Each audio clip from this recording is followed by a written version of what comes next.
सो चलिए everyone, let's start with our Indian partnership act 1932, है ना। क्या बोलता है, क्या है ये लॉ, क्या बोलता है, कब से एप्लीकेबल हुआ। तो ऐसा है कि कब से एप्लीकेबल हुआ, ये लॉ कब से एप्लीकेबल हुआ, उसका तो सिंपल तरीका याद रखने का कि देखो, गांधी जी का बर्थडे 2 अक्टूबर को आता है, इसका बर्थडे एक दिन पहले आता है 1 अक्टूबर को।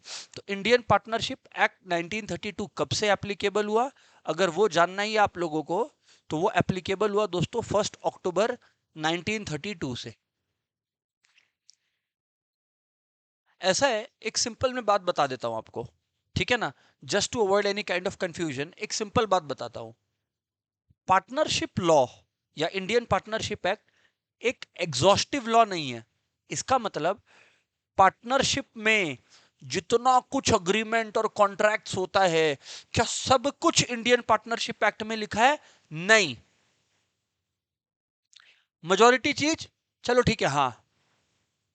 तो इसका मतलब है Indian partnership act contract act के बिना अधूरा है। इसलिए हम लोग शुरुआत में पहला एक्ट कॉन्ट्रैक्ट एक्ट किए थे, अगर आपको याद हो तो अगर कोई पूछ रहा है आपसे, मतलब ऐसे तो पूछेगा नहीं, बता रहा हूं आपको कि क्या Indian partnership act exhaustive law है? नहीं है। हाँ, इसमें प्रोविजंस है, पार्टनर्स कितने हैं, ये है वो है, ब्ला ब्ला ब्ला ब्ला ब्ला, पार्टनर्स के types etcetera etcetera, rights duty सब कुछ है। बट आपको ऐसे काफी सर्कमस्टेंसेस मिलेंगे जहां आप पार्टनरशिप एक्ट को रेफर नहीं कर सकते। आपको जाकर किसको रेफर करना पड़ेगा? आपको जाकर कॉन्ट्रैक्ट एक्ट को, इंडियन कॉन्ट्रैक्ट एक्ट को रेफर करना पड़ेगा। ठीक है, ये बात आप लोग समझ लेना। चलो अभी हम लोग आगे बातचीत करते हैं। चलो यहां पर शुरू से शुरू करेंगे बातचीत को, शुरू से शुरू करेंगे बातचीत को, है ना। हाँ सर, सबसे पहले सेक्शन 4, जिसमें पार्टनरशिप का डेफिनेशन दिया हुआ है। ये डेफिनेशन जिसका 11-12 में अकाउंट्स था, उन लोग का भी पढ़ा हुआ है, मेरे को ये बात मालूम है, पर खैर कोई फर्क नहीं पड़ता, मैं फिर से बताता हूं। देखो, partnership is the relation between persons, बोलो बोलो, partnership is the relation between persons, partnership is the relation between persons who have agreed to share profits of a business. अच्छा, मतलब आप लोग यहां पे ये नहीं बोल सकते शेयर प्रॉफिट्स और लॉसेज या शेयर लॉसेज, नहीं, प्रॉफिट शेयर करता है।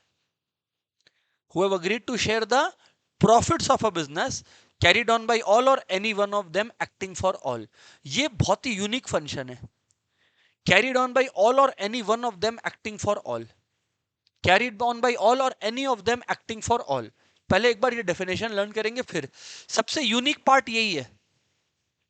इसके पहले तक जितना कुछ है ना, वो कहीं ना कहीं आपको बाकी ऑर्गेनाइजेशंस में भी, बाकी स्ट्रक्चर्स में भी दिख जाएगा। ये जो है ना, carried on by all or any of them acting for all, ये एकदम यूनिक नेचर का बात है। चलो अभी एक बार शुरू से शुरू करता हूं बात को, है ना। हाँ सर बोलिए। Partnership is the relation between persons who have agreed to share the profits of a business carried on by all or any of them acting for all. Partnership is the relation between persons who have agreed to share the profit of a business carried on by all or any of them acting for all. Partnership is the relation between persons who have agreed to share the profit of a business carried on by all or any of them acting for all। इतना clear है everyone? ये learn हो जाना चाहिए आप लोगों को। चलो अभी आगे का बात करते हैं। ये वाला बात पर मेरा ज्यादा फोकस है, carried on by all or any of them acting for all. मतलब एक पार्टनर का, हेलो एवरीवन, एक पार्टनर का दो रोल हो गया। आप लोग समझ नहीं रहे हो? एक पार्टनर का दो रोल हो गया। एक पार्टनर का दो रोल हो गया। आप लोग को समझ नहीं आ रहा है? सर क्या दो रोल हो गया? एक पार्टनर बाकी पार्टनर्स के बिहाफ में एज अ प्रिंसिपल भी काम करता है, एज अ प्रिंसिपल भी काम करता है, और एज अ एजेंट भी काम करता है। एज अ प्रिंसिपल भी काम करता है और एज अ एजेंट भी काम करता है। सर नहीं समझा, कुछ नहीं समझ आया सर। ओहो ऐसा है, चलो ठीक है, बताते फिर तुमको। देखो देखो देखो देखो देखो, इधर देखो, प्रिंसिपल भी है और एजेंट भी है, ठीक है ना। अभी मैं तुमको एक एग्जांपल देके इस बात को इलेबोरेटिवली समझाता हूं। देखो इधर पे ए बी और सी, ठीक है ना, तीनों पार्टनर्स है। हाँ तो है सर।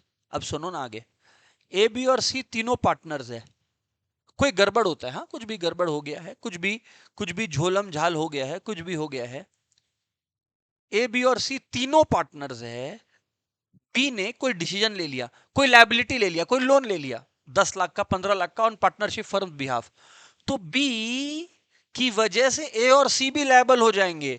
ए और सी ये नहीं बोल सकते कि खाली बी का है तो बी को पकड़ो ना, एक के एक्शन से सब बाध्य है। अच्छा, तो इसका मतलब ए और सी एज अ प्रिंसिपल है और बी यहां पे एजेंट है, क्योंकि बी जो लायबल बनाता है वो एजेंट होता है और जो लायबल होता है वो प्रिंसिपल होता है। तो B as an agent, B as an agent तीनों को लायबल बना रहा है, आई मीन ए और सी को भी लायबल बना रहा है, तो ए और C are acting as a principal. Sir बात समझ में आता है, आगे बढ़ते हैं। तो आप लोग अगर देखोगे तो पार्टनरशिप के फीचर्स और मेन एलिमेंट्स नजर आएंगे जो मैंने फोकस किया। पहला बात, पार्टनरशिप होने के लिए देखो यार, कोई भी इंडिविजुअल खुद के साथ तो पार्टनरशिप देखो करेगा नहीं, तो कम से कम दो या दो से ज्यादा लोग चाहिए। दूसरी बात, ये कोई अग्रीमेंट से होना चाहिए, मतलब ऐसा है कि बिना अग्रीमेंट के, अब जैसे देखो आप लोग पढ़े हो हिंदू फैमिली बिजनेस के बारे में, या आप लोग में से काफियों का होगा भी, क्या फर्क पड़ता है। मैं ये बोल रहा हूं कि हिंदू फैमिली बिजनेस में क्या होता है ना, एक सन मान लो बॉर्न हो गया, बस खत्म, वो एक तरीके से को पार्सनर बन चुका है। तो agreement is by the very fact that a child has born in the family. But wait, but wait, partnership, दोस्तों what does partnership say?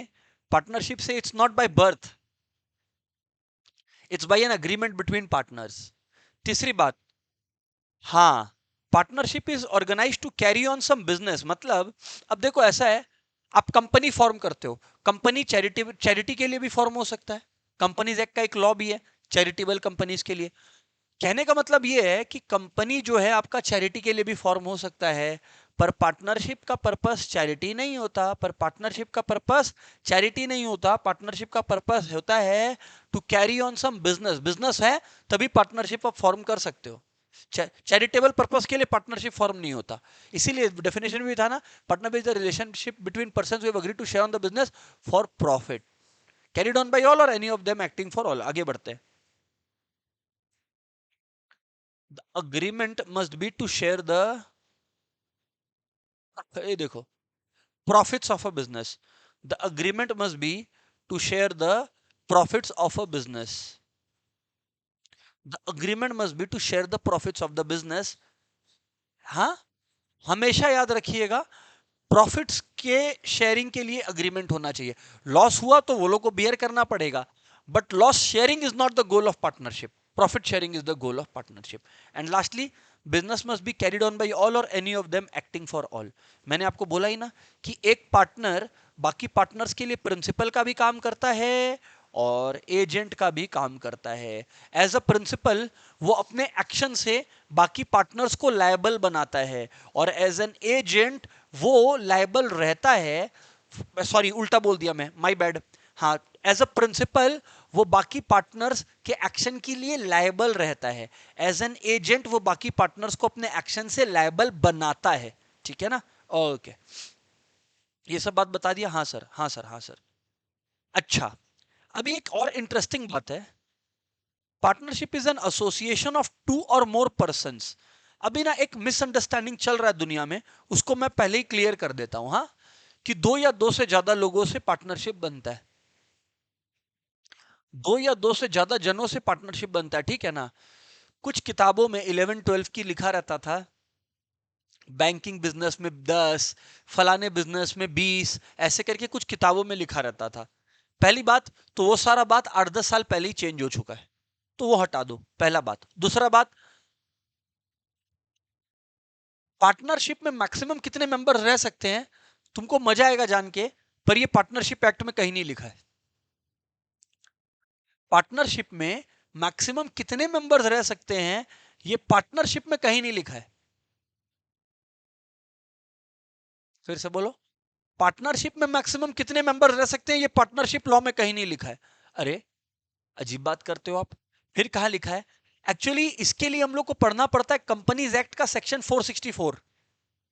Companies act है हमारे सिलेबस में है, उसका जो सेक्शन 464 है ना, वो इस बात का जवाब देता है। पता है कंपनीज एक्ट सेक्शन 464 क्या बोलता है? वो एक्चुअली ये बोलता है कि no company shall be form, no business shall be form for any purpose where the number of members exceed 50। Actually 100 तक अलाउड है, पर अभी कंपनीज एक्ट का रूल्स के अंदर 50 तक रेस्ट्रिक्टेड है। तो लॉन्ग स्टोरी शॉर्ट, लंबी कहानी को छोटा रखते हुए मैं ये कह रहा हूं आप लोगों को कि सिंपल भाषा में, एवरीवन सिंपल भाषा में, मैक्सिमम 50 मेंबर्स अभी पार्टनरशिप में अलाउड है, पार्टनर्स अलाउड है, खत्म हो गया। अभी के लिए आप ये सिंपल रख लो, सेक्शन 464 लिखा हुआ ही होगा, आइए राडा, section 464 has put a limit of 50 partners. यहां पर एक और बात करने लायक है, अगर आप सुनना चाहो तो। मैंने क्या बोला? एसोसिएशन ऑफ टू और मोर पर्सन्स। तो एक स्टूडेंट क्या सोच लेता है ना कि यहाँ पे पर्सन्स का मतलब नेचुरल, मतलब मेरे आपके जैसा का बात हो रहा है। हाँ ठीक है, हाँ नेचुरल पर्सन्स का बात हो रहा है, मतलब मेरे जैसे आपके जैसे लोगों का बात हो रहा है, नेचुरल पर्सन्स है। पर जो आर्टिफिशियल पर्सन्स होते हैं वो भी यहाँ पे कवर्ड होते हैं आर्टिफिशियल पर्सन, आर्टिफिशियल पर्सन मतलब क्या, रोबोट? नहीं नहीं नहीं नहीं। अरे कंपनी, कंपनी मान लो XYZ लिमिटेड नाम की एक कंपनी है, तो XYZ लिमिटेड भी एक बिजनेस में पार्टनर हो सकती है, मतलब एक कंपनी भी पार्टनर हो सकती है। पार्टनर सिर्फ एक इंडिविजुअल इंसान नहीं होता है, कोई भी आर्टिफिशियल बॉडी, समझ में आ गया, वो एक पार्टनर बन सकता है। एग्जाम्पल तुम लोग मांगे थे, एग्जाम्पल दे दिया, joint joint stock company. Joint stock company मतलब फॉर एग्जाम्पल मान लो कि मैंने एक पार्टनरशिप अग्रीमेंट चलाया, मैंने रिलायंस इंडस्ट्रीज को बोला भैया पार्टनर बन जाओ, और यहां पर मैं हूं, मैं यहां पर हूं, तो मैंने रिलायंस इंडस्ट्रीज को बोला भाई पार्टनर बन जाओ। तो रिलायंस इंडस्ट्री और आशीष केडिया, जबकि रिलायंस इंडस्ट्रीज तो तुम्हारा क्या है, एक कंपनी है, ज्वाइंट स्टॉक कंपनी है, JSC है। आशीष केडिया क्या है, एक इंडिविजुअल पर्सन है। हाँ पर ये लोग दोनों साथ आ सकते हैं, पर ये लोग दोनों साथ आ सकते हैं, आप लोग ये बात समझ लो। हाँ अलाउड है, एवरीवन अलाउड है। तो ये सिंपल भाषा में कंपनी और पर्सन सब अलाउड है, क्लियर? आगे बढ़ते हैं। There must be agreement between two और मोर पर्सन, ऑफ कोर्स। तीसरा, it should be for business whose objective is to acquire some profits. ठीक है ना, बहुत बेसिक लैंग्वेज है ना? हाँ सर। और business should be carried on by all or any of them acting for all, मतलब सारे लोग बिजनेस में एक्टिव पार्टिसिपेशन करें। ये किसी पार्टनरशिप लॉ ने जरूरी नहीं बताया है, ये किसी पार्टनरशिप लॉ ने जरूरी नहीं बताया है। सर एक बात जो है ना, एक बात हमारे से छूट गया था, वो मैं आप लोगों को अभी बताता हूं। स्टूडेंट लोग क्या सोचते हैं पता है? एक चीज होता है जिसको बोलते हैं को ओनरशिप, एक चीज होता है पार्टनरशिप। स्टूडेंट पता है क्या सोचता है? दोनों सेम बात है। पार्टनरशिप में टू और more person join to carry on some business. Co ownership में क्या है? आपके पेरेंट्स है, फॉर एग्जाम्पल आपके फादर और मदर दोनों जन मिलकर अपने नाम पर एक प्रॉपर्टी खरीदते हैं, एक जमीन, कुछ भी जमीन जायदाद कुछ भी खरीदते हैं, है ना? तो फ्रेंड्स, दैट इज को ओनरशिप, उसी को को ओनरशिप बोलेंगे, और क्या।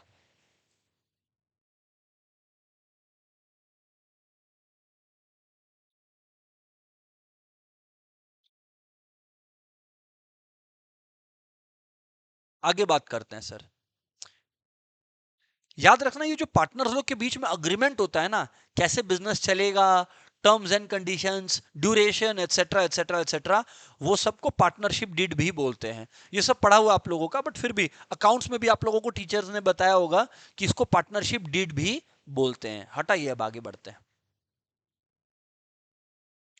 ट्रू टेस्ट ऑफ पार्टनरशिप, है ना everybody? True test of partnership. अभी ट्रू टेस्ट क्या है पार्टनरशिप का, ये सवाल है। सर पार्टनरशिप का ट्रू टेस्ट क्या है, यहां पर समझना। पहला बात, agreement, agreement to share profits, carried on by all or any of them acting for all. ये असेंशियल कंडीशंस है for a partnership to form, for a partnership to form, ठीक है कि नहीं? Right sir, right sir, right sir. So mutual agency is a very important case. अच्छा, इसमें case law भी आता है, वो भी आपको बता रहा हूं, यहां पर ध्यान से सुनना। शांति रंजन दासगुप्ता वर्सेस दासीराम। अब इसमें क्या हुआ था यहां पर समझना, इसमें क्या हुआ था कि पार्टीज ने कोई record of terms and conditions partnership का नहीं रखा था। अगर आपने टर्म्स एंड कंडीशंस का रिकॉर्ड नहीं रखा है, मतलब आपने पार्टनरशिप अग्रीमेंट को तैयार ही नहीं किया। पहला बात तो अग्रीमेंट ही नहीं है, अकाउंट्स नहीं है। आज एक सेकेंड बात समझो, पार्टनरशिप का ये कंडीशन है कि पार्टनर लोग के पास अकाउंट्स का एक्सेस होना चाहिए कि भैया क्या हिसाब है बताओ मेरे को। बैंक में कोई अकाउंट नहीं है, ना कोई डायरेक्टर के पास प्रोक्योरमेंट लेटर था कि भैया पार्टनरशिप रजिस्टर्ड है। तो कहने का मतलब है ये सारा ही कंडीशंस मिसिंग था, इस वजह से ये पार्टनरशिप कहने लायक था ही नहीं। सर अब एग्जाम में क्वेश्चन आ जाता है पार्टनरशिप और जॉइंट स्टॉक कंपनी के बीच का डिफरेंस बताइए, बेसिस लिखना नहीं भूलेंगे। तो चलिए सर एक एक करके बताते हैं, ध्यान से सुनिएगा। सबसे पहले लीगल स्टेटस। हाँ, पार्टनरशिप में तुम पर्सनली लायबल हो, जॉइंट स्टॉक कंपनी में सेपरेट लीगल एंटिटी है। माने माने सर माने, सर माने नहीं समझ आया। जो ए बी और सी का बता रहा था तुमको, ये लोग का बिजनेस है। आज अगर ये लोग कोई भी ऐसा काम किया जिससे मान लो बिजनेस को 15 लाख का घाटा हो गया और बिजनेस में मान लो 10 ही लाख रुपया है, तो भैया 5 लाख घर से लाना पड़ेगा अपने। ये नहीं बोल सकते कि बिजनेस का ही पैसा देंगे घर से नहीं लाएंगे, लाना पड़ेगा। पर जॉइंट स्टॉक कंपनी में घर से नहीं लाना पड़ेगा। सिंपली स्पीकिंग, पार्टनरशिप एक्ट 1932 के हिसाब से पार्टनर, हम अभी पार्टनरशिप एक्ट 1932 के हिसाब से बोल रहे हैं। एलएलपी जब फ्यूचर में आएगा ना, लिमिटेड लायबिलिटी पार्टनरशिप एक्ट, उसमें अलग होता है। उसमें पार्टनर और पार्टनरशिप फर्म दो अलग अलग एंटिटीज की तरह ट्रीट किए जाते हैं। पर खैर हम लोग अभी पार्टनरशिप एक्ट के अंदर है, कंफ्यूजन नहीं होंगे। इसमें पार्टनर और बिजनेस एक ही माना जाता है। तो पार्टनर का लॉस बिजनेस का लॉस, बिजनेस का लॉस पार्टनर का लॉस, खत्म हो गया कहानी। आगे यहां पर सेपरेट लीगल एंटिटी देखने को मिलता है, जॉइंट स्टॉक कंपनी में सेपरेट लीगल एंटिटी देखने को मिलता है। आगे पार्टनरशिप में हर पार्टनर बाकी पार्टनर्स का एजेंट भी है और प्रिंसिपल भी है, जबकि कंपनी में a member is not an agent of other members. तो मतलब अगर एक मेंबर ने कुछ गलती की है तो वो मेंबर ही लायबल होगा, बाकी मेंबर्स लोग उसकी वजह से बाध्य नहीं हो जाएंगे। पर पार्टनरशिप में हो जाएंगे, कोई उपाय नहीं है, सॉरी। पार्टनरशिप में प्रॉफिट डिस्ट्रीब्यूट करना होगा, कंपनी में ऐसा कोई कंपल्शन नहीं है। पार्टनरशिप में अनलिमिटेड लायबिलिटी होता है, जॉइंट स्टॉक कंपनी में मेंबर्स का जो लायबिलिटी होता है वो लिमिटेड होता है। कुछ कंपनीज होती है जिसको अनलिमिटेड कंपनीज बोलते हैं, वो एक अलग डिस्कशन है।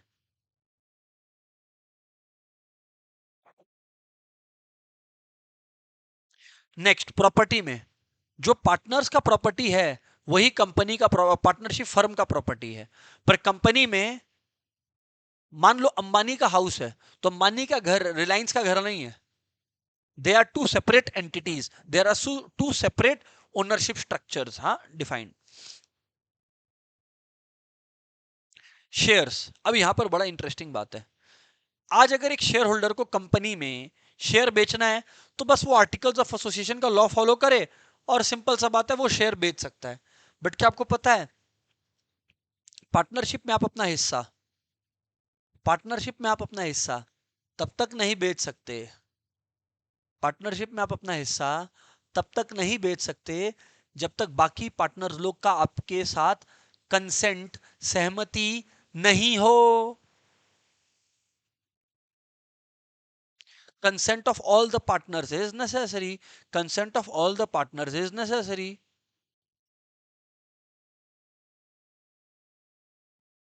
तो दोस्तों एक्सटेंट ऑफ लायबिलिटी के अंदर क्या आता है कि पार्टनरशिप में अनलिमिटेड लायबिलिटी है। मतलब अगर बिजनेस में एक बच्चा बोला कि सर एक्सटेंट ऑफ लायबिलिटी वाला पॉइंट फिर बताइए, फिर से बोलता हूं, बिजनेस का घाटा लगा पार्टनरशिप में, अगर बिजनेस में पैसा नहीं बचा तो पार्टनर लोग को घर से पैसा लाके जमा करना पड़ेगा।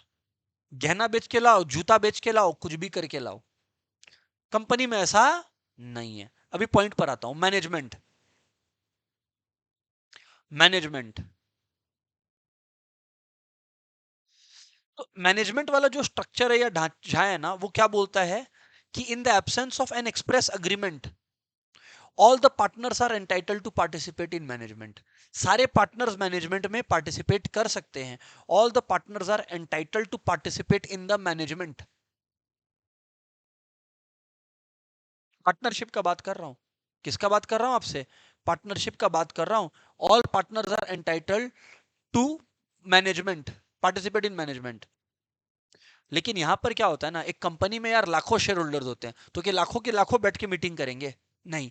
इसीलिए कुछ डायरेक्टर्स अपॉइंट होते हैं, कुछ हायर अथॉरिटीज अपॉइंट होती हैं, जिन लोग ये मैनेजमेंट का जो प्रक्रिया है उसको आगे लेकर चलते हैं। बात समझ में आया ना? Right sir. अच्छा, पार्टनरशिप का रजिस्ट्रेशन कंपलसरी नहीं है, पर कंपनी का रजिस्ट्रेशन तो बेहद इंपॉर्टेंट है, कंपलसरी है।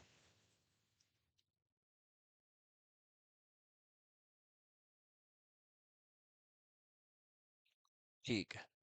अब नंबर ऑफ मेंबर्स ऐसा है कि 50 है आज के डेट पर। हालांकि अलाउड 100 तक है, पर वो फ्यूचर में शायद लॉ पास करके होगा, बट अभी तो 50 है पार्टनरशिप में। और कंपनी में, प्राइवेट कंपनी है तो 200 मेंबर्स, और पब्लिक कंपनी है तो अनलिमिटेड, फिर तो कोई नंबर ही नहीं है। ठीक है, राइट सर। वैसे ही एक पार्टनरशिप और एक क्लब अलग होता है। एक पार्टनरशिप और एक क्लब अलग होता है।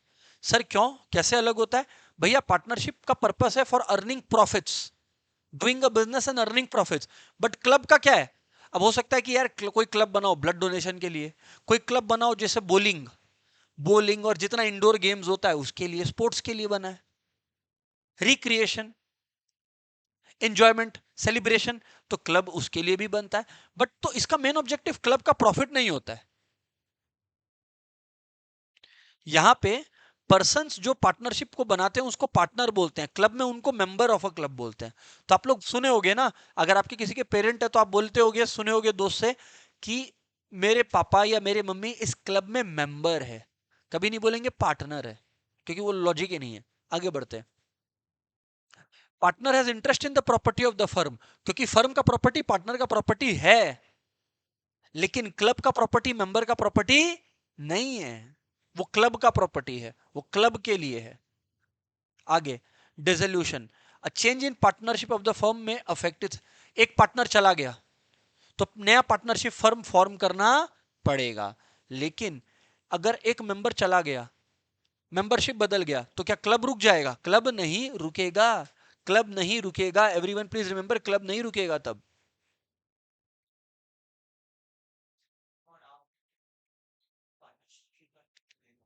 तो याद रखिएगा कि क्लब में हमेशा ये याद रखिएगा आप लोग, एवरीवन, क्लब में हमेशा ये ध्यान रखिएगा कि जो क्लब का फॉर्मेशन है, एवरीवन प्लीज रिमेंबर दिस, कि जो क्लब का फॉर्मेशन है उससे रिलेटेड प्रक्रिया अलग है, उसका पार्टनरशिप एक्ट से कोई लेना देना नहीं है। ठीक है ना? तो अभी कंफ्यूज नहीं होंगे।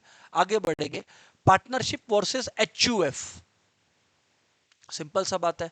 Partnership created by an agreement होता है, पर हिंदू फैमिली में तो ऐसा है कि किसी का बर्थ हो गया तो हो गया, वो मेंबर हो गया, को पार्सनर हो गया। ठीक है, अगर मेंबर का डेथ हुआ तो पार्टनरशिप बंद हो जाता है। कोई एक पार्टनर का भी डेथ हुआ तो पार्टनरशिप बंद हो जाता है, नया पार्टनरशिप क्रिएट करना पड़ता है। पर हिंदू अनडिवाइडेड फैमिली में ऐसा कुछ नहीं है ना? हाँ सर। मैनेजमेंट, तो हर पार्टनर का इक्वल से है इन पार्टनरशिप बिजनेस। पर हिंदू अनडिवाइडेड फैमिली में या ज्वाइंट हिंदू फैमिली में कर्ता का मेन बात चलता है, कर्ता का मेन बात चलता है। बाकी मेंबर्स लोग के पास उतना पावर नहीं रहता as far as decision making is concern.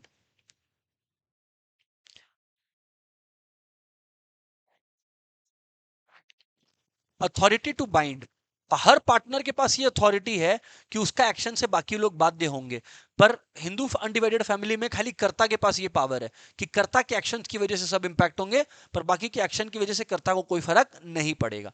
क्यों? क्योंकि बाकी के पास कोई पावर ही नहीं है सच, कर्ता के पास मेन डिसीजन मेकिंग पावर है। लायबिलिटी, पार्टनरशिप में अनलिमिटेड लायबिलिटी है, और हिंदू अनडिवाइडेड फैमिली में को पार्टनर्स का लिमिटेड लायबिलिटी है, पर जो करता है उसका लायबिलिटी अनलिमिटेड है। तो मान लीजिए आपके ग्रैंड पेरेंट हैं, मिस्टर ए, फिर आपके पेरेंट्स है बी और सी, ठीक है कि नहीं। बी में हम मान रहे हैं आपके फादर है, ठीक है ना, और यहां पे आप आ गए, आप, ठीक है। तो द रूल इज, मान लो आपके फादर को 5 लाख का हिस्सा, आपको 5 लाख का हिस्सा मिला, ऐसे ही रैंडम बात कर रहा हूं, बिजनेस में 20 लाख का घाटा लगा, तो आप और आपके फादर तो खाली उतना लायबल रहेंगे जितना आपको हिस्सा मिला, पर आपके जो ग्रैंडफादर है वो अनलिमिटेडली लायबल रहेंगे। उनका पर्सनल प्रॉपर्टी को भी बेचना पड़े उनको तो बेचकर काम आगे बढ़ाना पड़ेगा। That is how it is done everyone, that is how it is done everyone. Clear है ना? हाँ सर।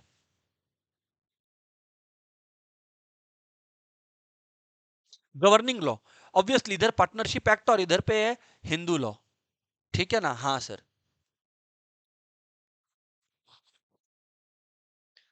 माइनर्स कैपेसिटी, यहां पे ध्यान से सुनना, माइनर के ऊपर तो एक अलग चर्चा है। अभी के लिए सिंपल में समझ लो कि माइनर पार्टनर नहीं बन सकता, बन सकता है पार्टनरशिप फर्म में पार्टनर, लेकिन ओनली फॉर द बेनिफिट्स, और वो भी अग्रीमेंट के बाद। इसके ऊपर बहुत चर्चा होगा तो पूछना ही मत सवाल। पर हिंदू अनडिवाइडेड फैमिली में एक कर्ता, एक बच्चा जैसे ही जन्मा वो ऑलरेडी को पार्टनर हो गया, उसको कोई एग्रीमेंट में एंटर करने का दरकार नहीं है पहले से। यहां पे 50 मेंबर्स है, यहां पे एचयूएफ में अनलिमिटेड मेंबर। अरे भाई किसी का पेरेंट का अगर 200 बच्चा है तो वो उसका मर्जी है, सब एचयूएफ का मेंबर है, लेकिन पार्टनरशिप में वो 50 को एक्सीड नहीं कर सकता। ये है लॉजिक, ठीक है ना? Right sir, right sir, right sir. अच्छा, क्या बात है, मजेदार बात। अभी मैं थोड़ी देर पहले आपसे पार्टनरशिप और को ओनरशिप का बात कर रहा था, देखिए आ गया। तो देखो, partnership always arises out of a contract. मैं बोला ही ना, एक अग्रीमेंट बनना चाहिए, तो वो एग्रीमेंट एक्सप्रेस भी हो सकता है, इंप्लाइड भी हो सकता है। पर को ओनरशिप में आइदर फ्रॉम अग्रीमेंट और by the operation of law. Operation of law मतलब आपके पेरेंट्स के बाद आपको प्रॉपर्टी मिल गया, तो उसमें कोई एग्रीमेंट का दरकार नहीं, आपने इनहेरिट किया। तो को ओनरशिप में खाली प्रॉपर्टी ओनरशिप का बात है।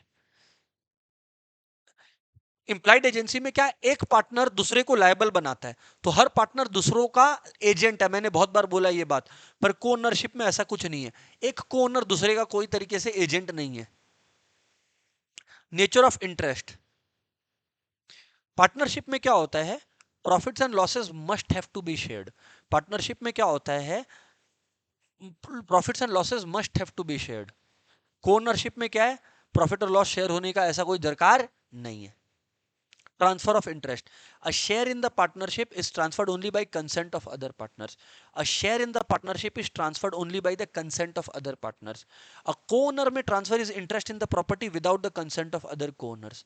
तो मतलब फॉर एग्जाम्पल आपके फादर और मदर का प्रॉपर्टी में नाम है, मान लीजिए आपकी मदर चाह रही है कि ये प्रॉपर्टी कोई एक्स वाई जेड को ट्रांसफर कर दे, तो उनका मर्जी है, उसके लिए आपके फादर का हामी बोलना जरूरी नहीं है।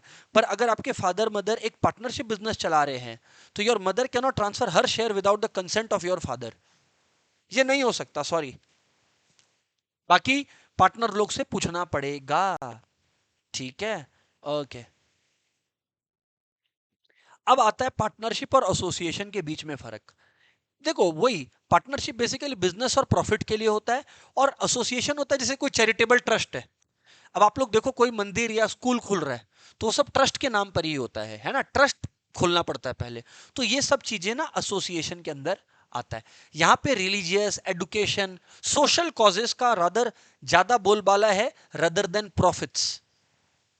फ्रेंड्स, यहां तक अगर क्रिस्टल क्लियर है तो अपने आगे बात करें क्या? प्लीज कंफर्म एवरीवन, यहां तक साथ में है क्या? श्योर है everybody? Come on. Okay, Ankur, what about you guys? Come on यार। अंकुर और बाकी लोग जिन लोग का रिस्पॉन्स नहीं आया, कम ऑन यार। ओके, चलो आगे बात करता हूं। अभी अभी आगे बात करता हूं। बहुत ही सिंपल कॉन्सेप्ट है, काइंड ऑफ पार्टनरशिप। अब देखो, तुम एग्जाम में ना धोखा खाओगे, पक्का है, अगर सुनोगे नहीं तो। काइंड ऑफ पार्टनरशिप लिखा है, काइंड ऑफ पार्टनर्स नहीं लिखा है। टाइप्स ऑफ पार्टनर्स और टाइप्स ऑफ पार्टनरशिप अलग होता है। टाइप्स ऑफ पार्टनर्स नीचे आएगा, होना ही चाहिए, रुक जाओ एक मिनट, ये रहा देखो, टाइप्स ऑफ पार्टनर्स यहां पर है। तो टाइप्स ऑफ पार्टनर्स के ऊपर बात नहीं करने का है, अपने को बात करना है टाइप्स ऑफ पार्टनरशिप के ऊपर। अब ये बहुत सिंपल है, विथ रिगार्ड टू ड्यूरेशन और with regard to extent of business. देखो ड्यूरेशन में ऐसा है पार्टनरशिप एट विल और partnership for a fix period. Partnership at will में क्या होता है ना कि जब तक सारे पार्टनरों का मन है बिजनेस चलेगा। तो एक डेट या एक प्रोजेक्ट डिफाइंड नहीं है कि इस फलाने डेट तक या इस फलाने प्रोजेक्ट तक ही हमारा साथ रहेगा। Sorry, it does not work that way.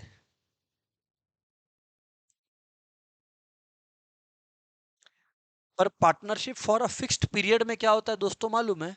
Partnership for a fixed period में फिक्स पीरियड होता है, मतलब ऐसा है कि हो सकता है हम लोग 5 साल के लिए पार्टनर्स हैं, ये हो सकता है। या हो सकता है कि हम दो इंजीनियरिंग फर्म्स है जिन लोग पार्टनरशिप किए एक ब्रिज बनाने के लिए जो गवर्नमेंट ने कॉन्ट्रैक्ट दिया है। तो जब ब्रिज बन गया तो पार्टनरशिप डिसॉल्व हो जाएगा, ठीक है ना।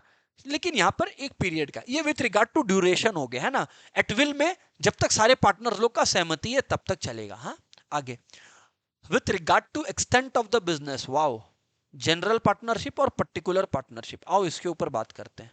सबसे पहले general partnership. When a partnership is constituted with respect to business in general it is called a general partnership.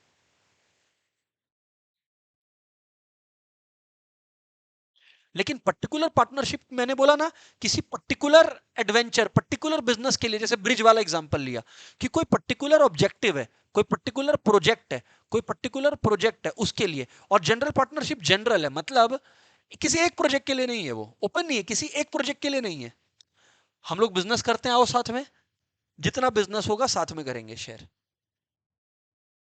इसमें कोई एक पर्टिकुलर प्रोजेक्ट के लिए नहीं है। पर मैंने जो इंजीनियरिंग फर्म्स का एग्जांपल दिया कि XYZ फर्म है और PQR फर्म है, साथ आते हैं, एक पर्टिकुलर प्रोजेक्ट को कंप्लीट करते हैं and out, that is a particular partnership form for a specified objective. Come on everyone, are you with me? Come on guys.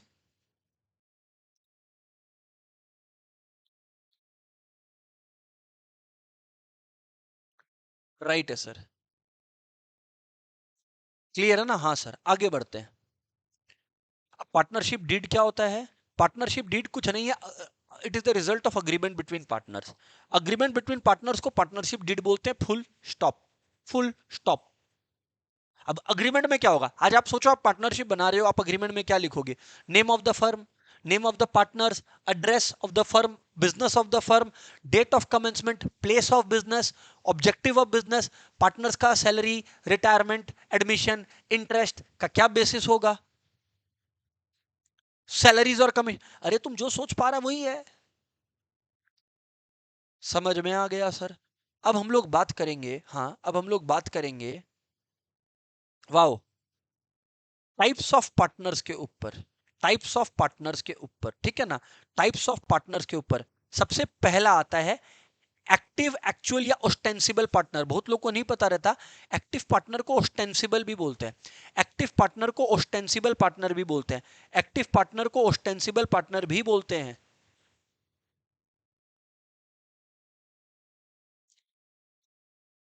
Active partner को ऑस्टेंसिबल पार्टनर भी बोलते हैं।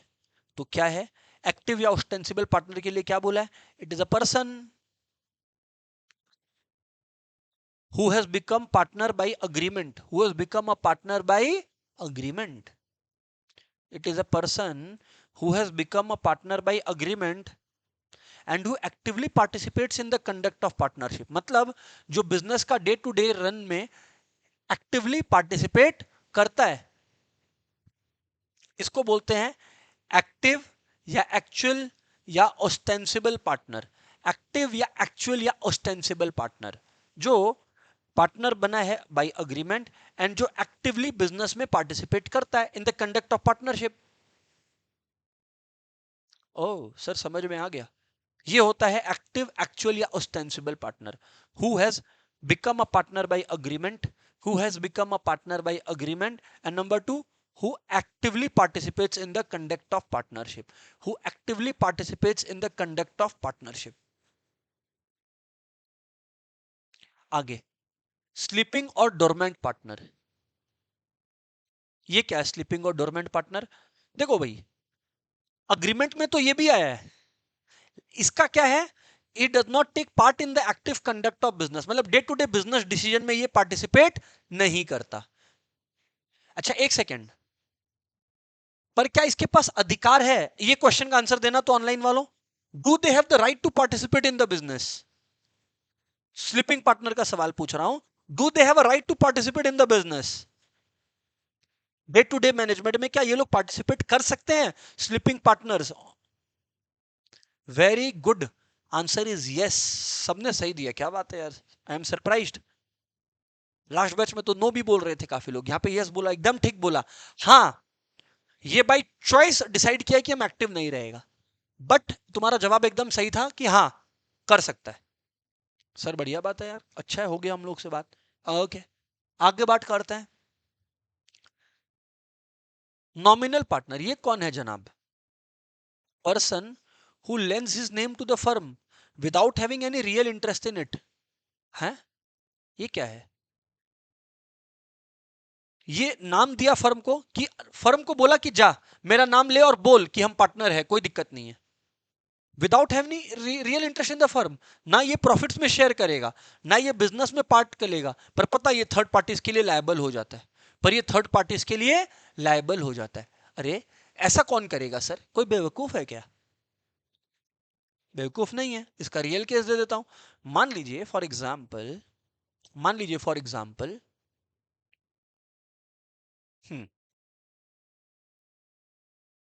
मान लीजिए विराट कोहली है, ठीक है? विराट कोहली को आप लोग सब जानते हैं, अपने सब जानते हैं, वेरी गुड। विराट कोहली का एक बेटा है, ठीक है?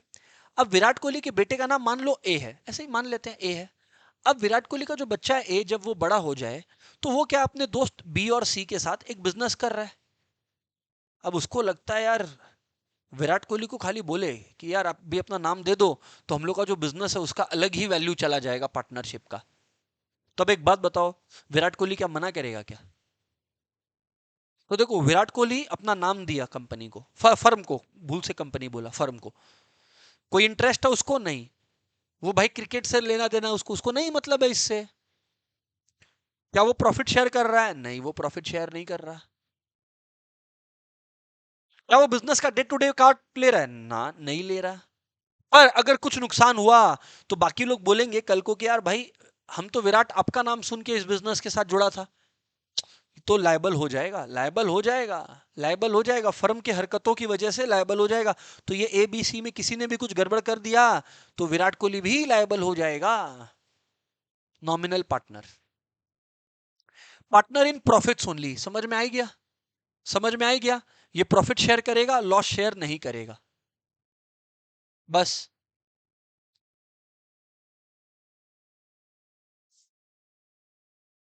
ये बड़ा इंटरेस्टिंग है। इनकमिंग पार्टनर, एक पार्टनर, एक फर्म ऑलरेडी था, है ना? एक फर्म ऑलरेडी था एक्स वाई जेड नाम से, इसमें एक और पार्टनर आ गया ए, आ गया, एग्जिस्टिंग फर्म में आया। अरे एग्जिस्टिंग फर्म में आया, हाँ, खत्म, इसको बोलते हैं इनकमिंग पार्टनर। सर तो इससे लेना देना क्या हुआ, सुन लो। मतलब रुक जाओ, सुन ही नहीं रहा तुम लोग। इसके आने के पहले तक, मान लो मान लो मान लो,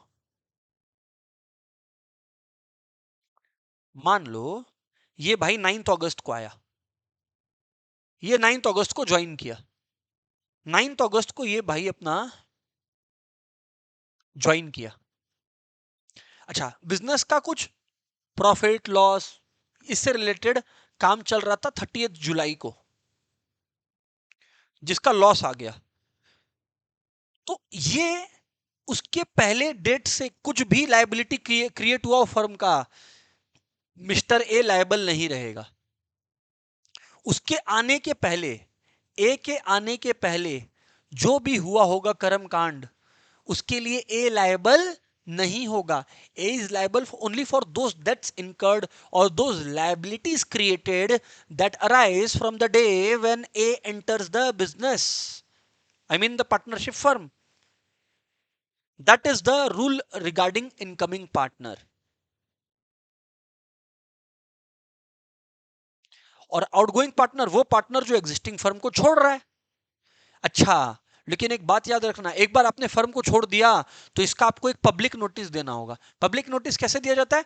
लोकल न्यूज़पेपर में लिख के भेजा जाता है कि भैया I am no more associated with फलाना फर्म।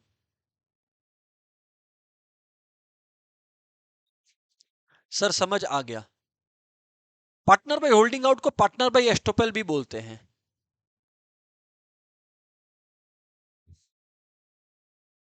ये सिमिलर, ये वही है केस। कहां गया पार्टनर बाय होल्डिंग आउट? ये वही नॉमिनल पार्टनर वाला है। नॉमिनल पार्टनर में क्या था कि, यहां पे सुनना, when a person represent himself or knowingly permits himself to be represented as a partner in a firm, he is liable like a partner।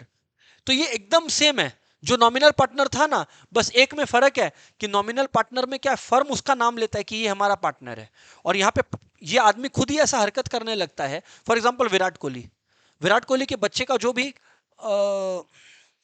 Firm का नाम होगा, विराट कोहली उसका टी शर्ट पहन के खोल घूम रहा है, तो खुद ही दुनिया को दिखा रहा है, ऐसा बिहेवियर दिखा रहा है कि हम पार्टनर है इसमें। तो सेम ही बात है। क्या ये लायबल रहेगा? हाँ। क्या इसका बिजनेस में इंटरेस्ट है? ना। क्या ये day to day profit share करेगा? ना। क्या ये तो day to day decision making में पार्ट लेगा? ना। पर क्या लायबल होगा? हाँ। मैं तो बोला ही, होल्डिंग आउट, एस्टोपल, ये पार्टनर, नॉमिनेटेड, सब एक ही है, सब एक ही खेत के चट्टे बट्टे हैं। हाँ, आगे बढ़ते हैं, आगे बढ़ते हैं। हालांकि ये पढ़ भी लेते हैं एक बार, सेक्शन 28 जो बोल रहा है, पढ़ा हुआ है, आप लोगों को बता दिया है ना। हाँ sir. X and Y are partners in a firm. X introduced a a manager as is partner to Z. Z को एक्स बोला ए हमारा पार्टनर है। ए रिमेन साइलेंट, ए कुछ नहीं बोला, बस मतलब मान लिया। तुरंत बोलो। याद है अभी हम लोग हाल फिलहाल में ये भी कंप्लीट किए थे अपना sale of goods act. Sale of goods act में भी था, याद है, कि प्रोडक्ट आपका है पर कोई और बोल रहा है कि ये प्रोडक्ट उसका है और वो बेच देता है। तो फ्यूचर में आप जाके ये नहीं बोल सकते कि ओ वो प्रोडक्ट तो मेरा था, ये बेच दिया। तब क्या कर रहे थे? सेम लॉजिक यहां पर है कि जब इसने कहा कि ये पार्टनर है और ए चुप रहा, मतलब ए मान गया। जेड इस बात को बिलीव कर कर, क्योंकि ए का मार्केट में गुडविल अच्छा था, मार्केट में ए का गुडविल अच्छा था, मैं भी बोला तुमको।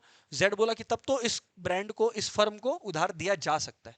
होता क्या है, उधार का पीरियड खत्म होने के बाद जेड को पैसा मिलता नहीं है। जेड एक्स के अगेंस्ट और ए के अगेंस्ट दोनों के अंदर केस डालता है। तब ए ये नहीं बोल सकता कि हम तो पार्टनर नहीं थे, तो तुम तब क्यों चुप थे? तुम्हारे नाम के बेसिस पर वो अलाउ किया था ना। हाँ, तब तुम क्यों चुप था? अच्छा सर, हमें ये बात समझ में आ गया है। यही है section 28। Here in the given case the manager is also liable for the price because he becomes a partner by holding out. ये है सेक्शन 28। ये है सेक्शन 28। क्रिस्टल क्लियर है एवरीवन? हाँ या ना बोलेंगे सारे लोग ऑनलाइन? Come on everybody.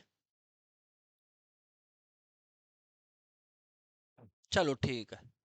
अभी एक इंपॉर्टेंट पॉइंट है जो मुझे डिस्कस करना है, वो है सेक्शन 30, स्टेटस ऑफ माइनर। इसके लिए मैं वेट कर रहा था, बहुत ही इंपॉर्टेंट है, मुझे ये पहले पढ़ाना है। सेक्शन 30, सेक्शन, और 28 अभी पढ़ाया, 28 अभी पढ़ाया, अभी 30 पे आता हूं। सेक्शन 30 क्या बोलता है पता है? माइनर पार्टनर बन सकता है। Good, good. माइनर पार्टनर बन सकता है ओनली टिल द बेनिफिट्स, मतलब माइनर रिसीविंग एंड में हो सकता है। सर हम लोग को एक बात ही नहीं समझ में आ रहा है, ये माइनर कौन होता है? जिसका 18 साल नहीं हुआ है। जो 18 साल का नहीं हुआ है उससे नीचे है। सर एक बात बताओ, पूछे हम लोग, तो ये माइनर को इतना क्या लत लगा हुआ है पार्टनर बनाने का, बोलो तो? क्यों बनाए माइनर को पार्टनर? ऑनलाइन वालों, एनी क्लू?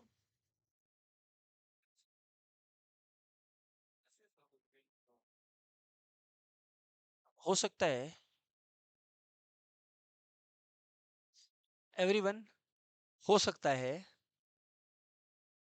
कि माइनर का एज 16-17 है और भयानक टैलेंटेड है, मतलब गजब टैलेंट है, गजब दिमाग चलता है। चाहे वो मार्केटिंग में चलता हो, चाहे वो अकाउंटिंग में चलता हो, चाहे जनरल बिजनेस रिलेशंस में चलता हो, मतलब जोरदार दिमाग है। मतलब फर्म सोच लेता है कि साला ये तो चाहिए ही चाहिए बिजनेस में। तब क्या होता है, तब दे से कि हाँ ले ले पार्टनर, ले ले माइनर को, ले ले बुला ले। तब minor is admitted to the benefits of partnership. तब everyone minor is admitted to the benefits of partnership. But wait, अब इसमें बहुत सारे दाव पेच आएंगे, सुनना कायदे से। पहला बात, हाँ, कल को बहुत बड़ा लॉस हो गया 1 करोड़ का, तो आप अपना अनलिमिटेड लायबिलिटी वाला क्लेम माइनर पे मत ठोकना। माइनर को ये मत बोलना सुन सुन अनलिमिटेड लायबिलिटी है तेरा भी। गलत चले गए, गलत चले गए। माइनर मान लो 2 लाख रुपया रिसीव किया बिजनेस से, बस उतना तक ही उसका अधिकार है, जितना तक उसका एस्टेट बिजनेस में है। उसको पर्सनली लायबल आप नहीं बना सकते, वो खाली रिसीविंग एंड पे है। अच्छा और सुनो, माइनर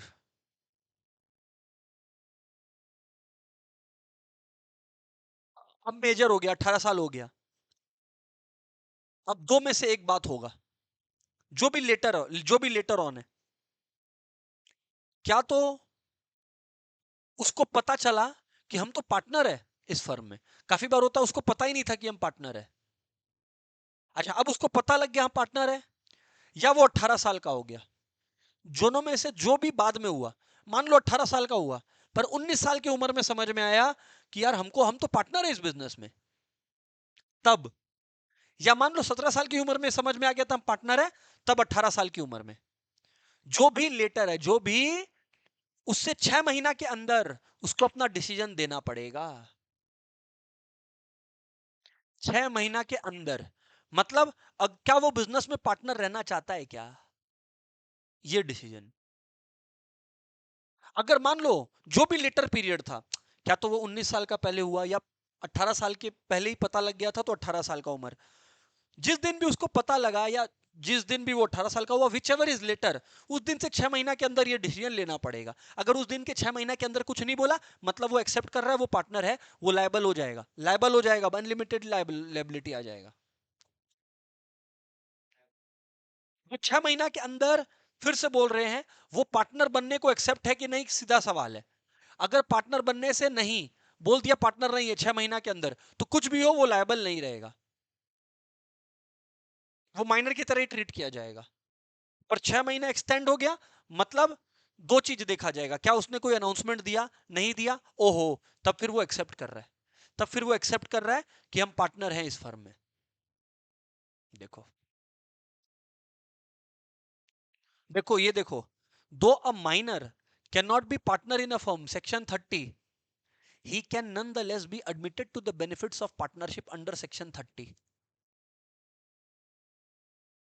माइनर खुद पार्टनर नहीं हो सकता, पर बेनिफिट्स ऑफ पार्टनरशिप में ये एडमिट हो सकता है। आगे सेक्शन 30 में,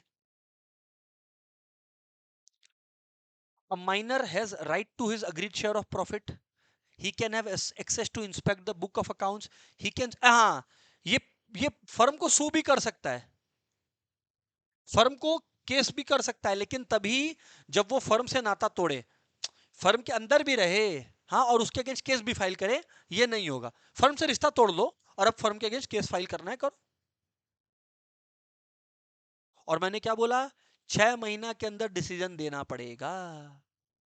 और लाइबिलिटी क्या है, बिफोर अटेनिंग मेजोरिटी, उसका जितना प्रॉफिट मिल रहा है उतना तक ही वो लायबल है, कोई माइनर को अनलिमिटेड लायबल नहीं बना सकता। लेकिन नो पर्सनल लायबिलिटी, वही आपको बोला, माइनर इंसॉल्वेंट डिक्लेयर नहीं हो सकता, माइनर को कोई इंसॉल्वेंट डिक्लेयर नहीं कर सकता, पर एक बार मेजोरिटी अचीव कर लिया,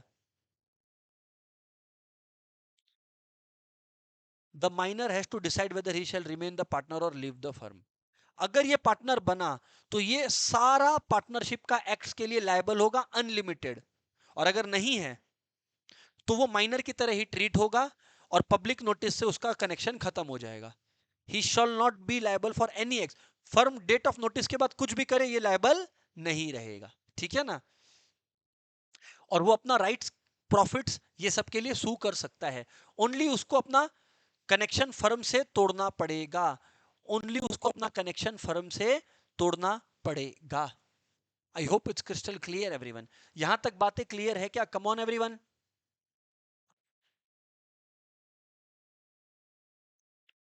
ठीक है, सो दोस्तों, ये डिस्कशन को मैं यही रोकूंगा, और मैं याद दिला दूं, एक सेकेंड वेट,